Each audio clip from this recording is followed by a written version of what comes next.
afternoon. I don't know what time it is, and it doesn't matter because we're in lockdown quarantine. So it could be any time. It could be any day. I'm here talking today to Henry Rodriguez from Terranova. They're our partners on the ground in Costa Rica. And he's here to talk to us and do a virtual visit today. How are you, Henry?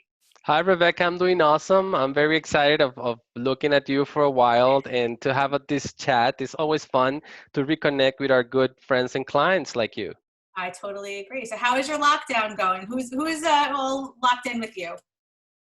Well, things are doing fine. We have been locked down for about a month and a couple of weeks now because our company was one of the first sending people home since this started. So I'm here at my apartment with my partner. So we're trying to cope together on this situation. No kids, no dogs yet. So it's only the two of us. Have you discovered any new skills? Because I spoke to somebody last week who told me, he's like, oh, we had a plumbing problem, so now I'm a plumber. I was Oh, like, oh, that's great. So have you learned any new skills since you've been home? well, actually, we are working a lot in our chef skills. Actually, I did banana cake for the first time in my life last weekend, so it was fun. We had fun, and I maybe overdid a little bit the rum, but it's okay. In lockdown time, that's not bad idea. So funny. Yeah, the banana bread's been a real big thing here in the States too. Everyone's like, we keep buying bananas and not using them, so we're making bread. There you go. And bananas is one of our export products in Costa Rica. So every house has at least one or two here and there. So they are all over the place. Well, so I was in Costa Rica most recently in August, and I just fell I in love with know. the country. I know you know because you planned my trip for me. So when I plan Costa Rica for people, I feel like the goal is always I want to combine the beach and the rainforest, right? It's beach and rainforest. Like, which is that the right typical first time visit to Costa Rica? Is that the right blend?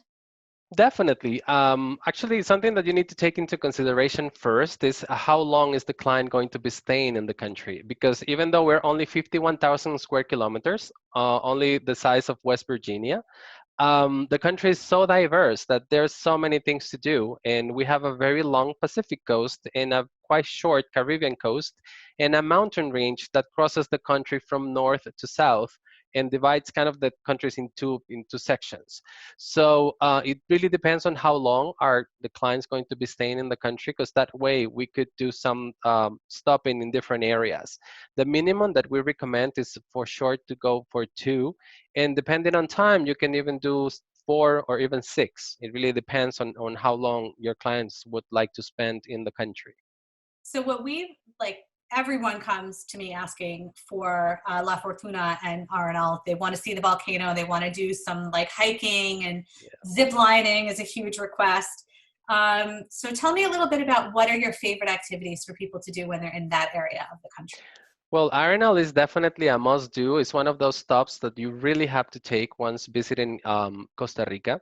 And well, there are a lot of different things. Like that client who was thinking on Costa Rica, kind of in the Jurassic Park kind of way, that's the place where you go and you have the Jurassic Park experience, because you could do hiking, you can do zip lining, you can do rock climbing, you can do horseback riding, you can go fishing on the lake. You can do floating on the river. So it's not only about rafting like the hard way, but also floating is it's something that you do. The zip lining is awesome there. So that's something that you really have to do anytime. But of course, we try to reinvent constantly, and some other activities that are becoming more and more popular go towards the cultural part. So we could do quite interesting cooking classes, for example, where you can learn how to cook a local meal. And also there are many options to do farm to table. So you could go to the farm and you can collect the veggies that you're going to have for your dinner. And that area also is the house for the Maleku tribe, which is one of our Indian tribes. So it's always interesting to go and see how they live and how have they survived throughout the history in the country, so they don't lose their way of living and their language, etc. So So not only think about that area as adventure and fun and getting wet and muddy, but also you could find a lot of different things in terms of culture that you could see. Well, and then also while it's great to get your adrenaline pumping, I mean, being in the woods doing the zip line and the hanging bridges, right? There's so much in terms of wildlife and nature and conservationism as well. Definitely, Yeah. definitely. RNL, it's well, that area is actually tropical rainforest. It does have a lot of influence from the Caribbean side of the country. So we have a lot of wildlife that you could see there. There are certain things that you will not miss. You're gonna see a lot of quatimundis. You're gonna see a lot of sloths. You're gonna see hundreds of birds. So if you have a birder, and they enjoy waking up at 5 in the morning to go and see the birds. That's like impressive. And if you're lucky, you could see bigger animals. You could get to see some little jaguars or even panthers, depending on the time of the year. So definitely the wildlife thing, it's something big. But of course, with wildlife, you need to be kind of, you know, take it easy because you can never assure what's going to happen with nature. So if you go out in the let's say afternoon or noon, it's going to be a lot harder to see wildlife than if you go early in the morning, because early in the morning is when they go out to feed before it gets too hot or too rainy, depending on the season. So that's also one of the reasons why we always do very early pickup times for our experiences. And people is like, oh my God, but it's too early. But Always, every client is like, can they come any later? I No. know, and that's okay. I mean, we don't have any problem with that. But the only the reason behind it is to ensure more possibilities of looking at wildlife. Absolutely. And what I really think is amazing, it's not like you go to a zoo to see it. And we were just driving one morning when we were there, and all of a sudden the driver just pulls over to the side of the road. I said, oh my God, what's happening? Did we get a flat tire? No, there were like three sloths in the tree. So we had to pull over to like really just get out, and they were just hanging out on the side of the road, just there, you know? Yeah, I tell them that's the way it works. I mean, like you said, it's definitely not a zoo. You have to be with your eyes wide open and with your senses like very alert, because any sound or any movement that you could see or hear in the forest, it could be a monkey, could be a toucan, could be a sloth. I mean, you never know. Could be a snake. So I was going to So say, and we saw some tarantulas, and we were there there too. you go. I mean, we have a little bit for everything, but I mean for everybody. But yeah, that's awesome. It's part of our main what treasure, which is nature. That's why we take care of it so much, and we try to be so responsible with nature because we understand that there's a very delicate balance between our way of living in our nature, and it's very important to keep it like that. And we really enjoy having our visitors involved into that, so you can experience it and learn a little bit from it.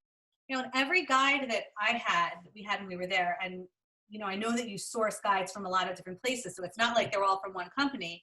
Definitely. Every single one we had spoke about conservationism and why it's important, and you know, reducing our impact and really sustainable travel, which is so important to people right now. It is. It is actually in Costa Rica, education in terms of conservation is very, very strong. We teach our kids since they are in kindergarten how to take care of trees, replanting trees, how to take care of the kids. And well, as you know, we don't have an army since 1948 in Costa Rica. So thanks to that, all the money that the government would have to spend on an army since then went to education, went to conservation, went to healthcare. So we have a very high standard of living in the country. Like our healthcare system is awesome and it's free and it's universal. Anybody can access it. Same as our educational system. And the part of the of having some kind of impact in your mind of what to do to conserve nature, it's so important. And there are so many programs in schools and high schools and colleges to make sure that everybody is aware of it and do something about it, because it's not only, yes, I know I love the birds and the trees, but do something about it. Recycle at home, plant a tree, teach somebody about that. I mean, pass it on. Absolutely, and that message definitely was received when we were there. And then the last piece I want to talk about with Arnold, because I mean, it's amazing, is the hot springs. That was like Oh, such a yeah. treat. Oh my God. So like really restorative, beautiful places to go in the evening, right? It So is beautiful, actually. In Arenal, not only you don't have to go only for the adventure, like we said before, but like you mentioned, the hot springs and the spas. You will find in Arenal some of the best spas in Costa Rica. The wellness tourism in that part of the country is so important, and it's thanks to the volcano actually, because all that water is heated from the bottom of the volcano and comes out in form of rivers. And then they have done amazing locations with hot springs, with beautiful natural pools, and it's really, really interesting. It's so relaxing, and it's very beautiful actually when it's raining, because when it's raining, when the rain comes into the hot water, you get all that steam coming up, and you're right in there. It's really magical. It's something that you have to try anytime that you come to Costa Rica. it's so true. And the rain it like didn't even bother us. We were in the water we were having at the swim up bar at our hotel, which was magnificent. And it was raining and like didn't matter that it was raining. You know, I mean, I had to cover my drink because, you know, you have to Yeah, prioritize. definitely. But it didn't bother us when it was raining, and it really only made it more beautiful. So, okay, so we've talked about this, like, we've done the rainforest, and now the second thing that everybody wants to do when they're in Costa Rica is enjoy some of that amazing beach. And there's really, Exactly. for me, there's two beaches that people request over and over again, right? So we've got the Guanacaste region. Did I say that right? I said it Yes, with you did. New York accent. And then there's Manuel Antonio is the other Manuel like very Antonio. popular beach area, right? That's right. Actually, well, those two beaches are located in the Pacific side of the country. Guanacaste, it's a province actually. It's the name of our seventh province, which is the one that covers all the northern part. In Guanacaste, you have most of the big name resorty hotels, but also there are a couple of up and coming destinations that are more focused on yoga, on wellness, on surfing, which are becoming more and more popular. And I think they will be a lot more popular in the near future when people will travel again, because what we discussed earlier of people looking into more intimate locations and more small boutique places. So definitely Nosara and Santa Teresa are going to be hot and very trendy in 2021.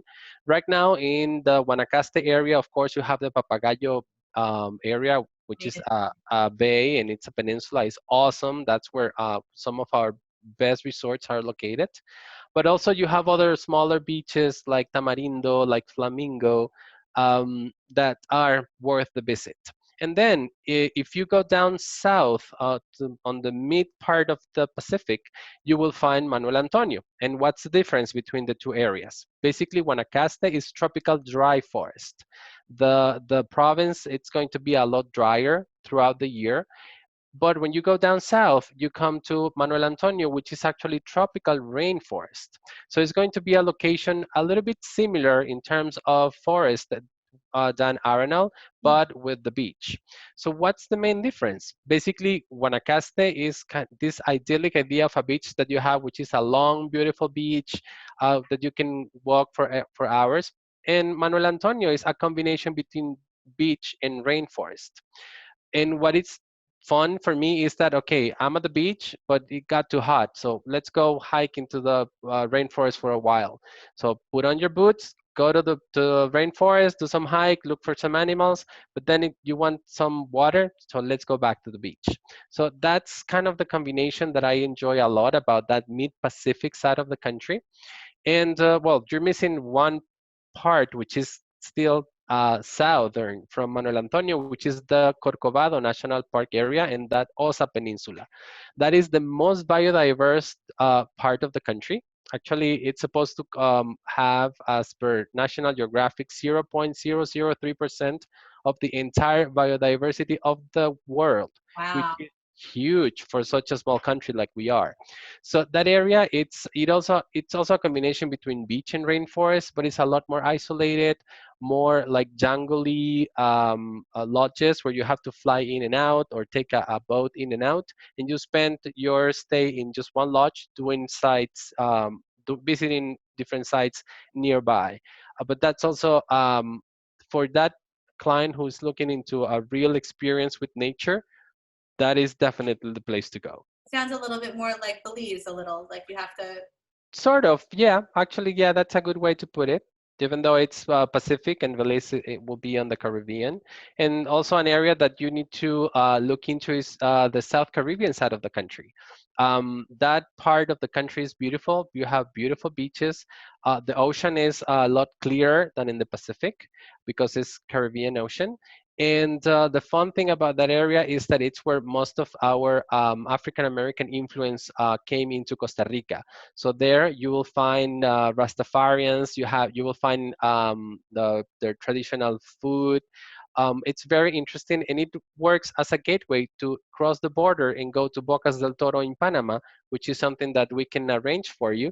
And in that way, you will visit two countries in just one stay, and you will experience what Panama is in that archipelago of islands called Bocas del Toro. So to do that, where would we fly our clients into? This location called Monteverde, it's driving distance also from Arenal. It's quite high in the mountains. That's why it's called cloud forest. And basically, the ecosystem there, because of the altitude, it's going to have a lot of clouds most of the time, and sometimes you're going to have a little rain, but something very, very, very nice. And there you can experience a different type of forest with different animals and some similar activities, because you could do hiking, you could do zip lining, you could do hanging bridges as well. But it's a good way to have something in the middle, so you can experience that when you go from Arenal to Guanacaste. And for those clients who fly in and out of Guanacaste, that's a nearby location that you can use as a mountain location if you want to do the beach and mountain kind of experience. So it's kind of in the middle, and it's quite interesting. Monteverde was founded back in the 70s, if I'm not mistaken, by Quakers who actually left the US looking into private place so they could continue on their own lifestyle. So you're going to see a lot of Quaker influence, especially in the farming, because they brought some milking cows with them. So right now there's actually a very big cheese factory, which is called Monteverde. And it's very interesting to go and experience there the process that they do and the different products that they produce. It's very interesting to And I experience. like the little town that was there too. I thought it had it was very charming, and there was like some artist shops and things like Oh that. yeah. We really enjoyed that. It was totally different than what my perception of the country was going to be. And, Yeah, looking up, down, from up, down at the clouds, incredible. It was really yeah, cool. that's something interesting and cool about Costa Rica, which is that, like I said before, even though we're small, The other thing that I love about Costa Rica, because I sell it a lot, is that you can I do do it on a small budget and you can do it all the way up to a Four Seasons budget. So definitely. I love to ask my partners this during these interviews. Tell me the most over the top, like what is the most luxurious, crazy thing that you've booked for somebody in your country? Well, we have done a couple of crazy things, but something that I will definitely never forget is actually booking a honeymoon for a couple coming from Dubai. They were traveling the world on their honeymoon because apparently they spent about a year on a honeymoon. Hello. That sounds good. So they were doing like different parts of the world, and they stopped in Costa Rica for for three destinations. They did Pacuare Lodge, they did Arenal, and then they went to the beach. Um, and the over the top thing is that they had like the best hotels, the best rooms. They only had helicopter transportation from place to place, doing sightseeing on top of the volcanoes, etc. It was like high end all the way. But the fun thing about that is that they were traveling with 20 pieces of luggage. Oh my God. 20 pieces of luggage. And I remember because I carried those like once or twice trying to speeding up the process. And not only they had 20 pieces of luggage, but they wanted packing and unpacking service at each hotel. So we had to kind of run to the airport, get all the luggage in a van, run to the first hotel while they were taking the helicopter to do the sightseeing tour, etc. Rush into the hotel, have like 20 people from the hotel staff helping us unpacking things and putting everything on the closets, etc. So everything had to be ready when they arrived into the hotel. Of course, they were carrying one or two pieces with their jewelry and with the money, etc. But in terms of clothing and shoes and bags, etc., etc., etc., we had to take care of that. So imagine 20 pieces of luggage going to the Pacuari Lodge Oh my that God. you have to raft in and out. It was something else, I'm telling you. But we had a great time. They loved their stay. Actually, they were going from Costa Rica to Argentina, and they decided to spend an extra week in Costa Rica, and they skipped Argentina. So they had a great time. But yeah, among quite a few crazy things that we have done, that's one that I will never forget. But you got it done. Yeah, it was.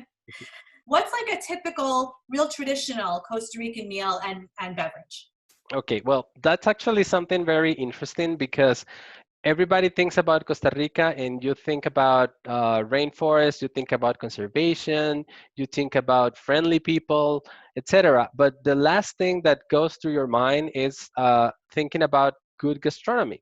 And actually, Costa Rica has amazing gastronomy because everything is so fresh, like you said. We have all the time fresh ingredients from fresh food, from fresh feed, I mean, fish to fresh meat, fresh vegetables. Everything is really fresh. We eat a lot of vegetables and fruits that are just harvested here in the backyards of our houses.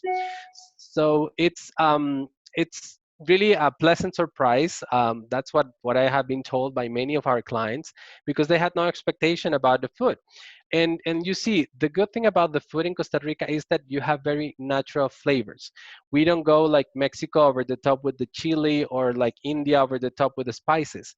You're gonna really try the real flavor of the red pepper, of the carrot, of the tomato, of the fish. So it's all about natural, really fresh flavors.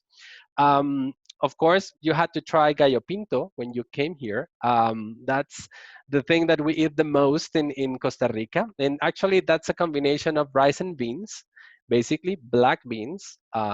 Don't give me gallo pinto with red beans because no, it doesn't work. It has to be black beans. And basically, you use gallo pinto, you mix it with onion, with chopped onion, with cilantro, with red pepper, and you mix it up and you next to that, you serve it with, I don't know, with scrambled eggs, with sweet plantain, with cheese, with bread, of course, with fresh tortillas made out of fresh corn, and of course, an amazing huge cup of coffee, and that's the perfect breakfast. Oh, the coffee. I To forgot to start talk the about day. the coffee. Oh my There you God. go. That was the best coffee. We brought so much home with us, probably more than we were supposed to. It was so good. So why is the coffee so good in Costa Rica?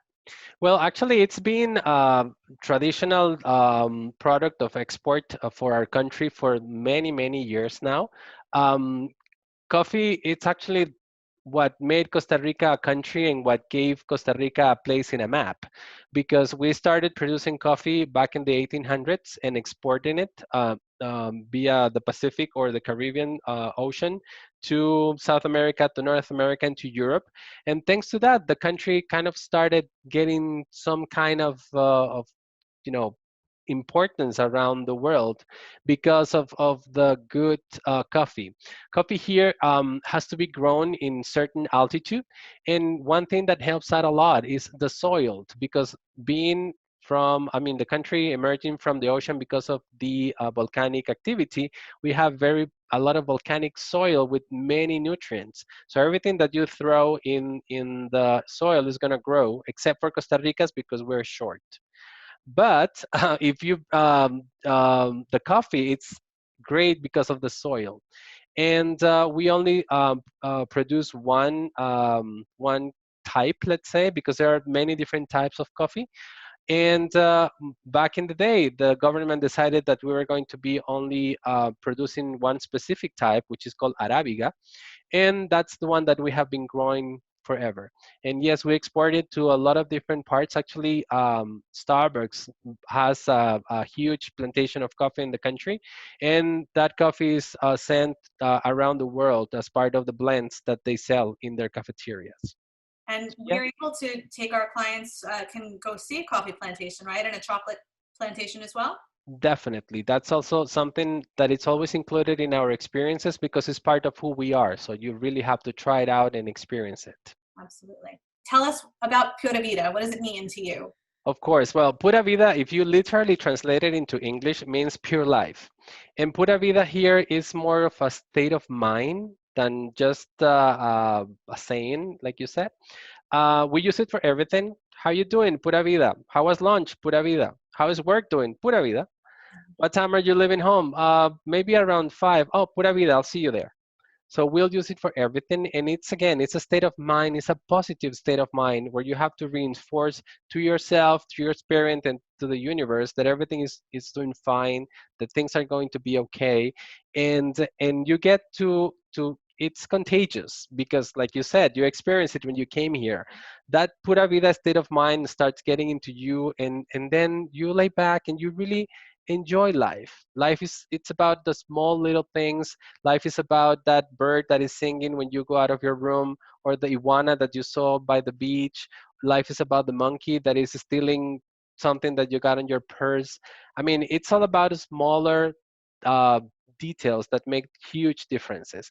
And I think that nowadays it's even more important to be connected with those small things because being in our own houses for weeks has teach us that you don't have to be wearing your Prada shoes at home.